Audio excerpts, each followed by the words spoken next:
मंत्रिमंडल विस्तार की चर्चा है, ये मेरे क्षेत्राधिकार का मामला नहीं है। आप सवाल शायद उचित जगह पर नहीं कर रहे हैं। पहले मध्य प्रदेश, उसके बाद महाराष्ट्र और अब झारखंड में सियासी उछाल मचा हुआ है। चर्चाएं चल रही हैं भारतीय जनता पार्टी फिर एक बार सरकारें जिनकी हैं वो अपनी अपनी सरकारें संभालें।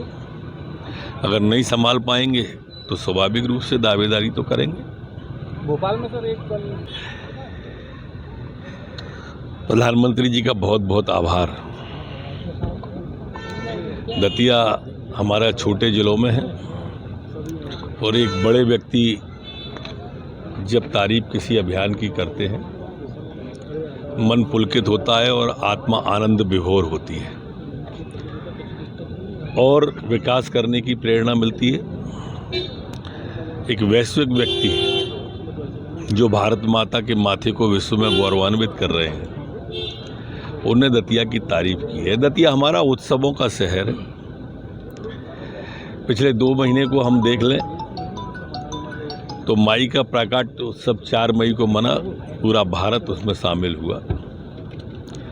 नशा के विरुद्ध अभियान चलाया, दतिया हिंदुस्तान में नंबर 1 पे आया। अभी पार्थिव शिवलिंग और कथा हुई महाराज बागेश्वर जी की, पूरा देश उसमें शामिल हुआ।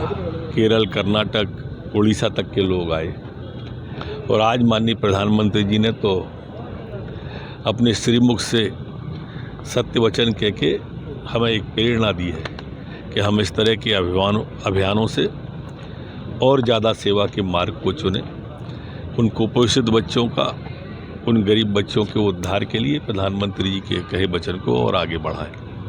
नमाज के इस तरह के मामले देखने के लिए मिल रहे हैं, तो इस तरह की क्या सरकार इन पे सख्ती करेगी? इस तरह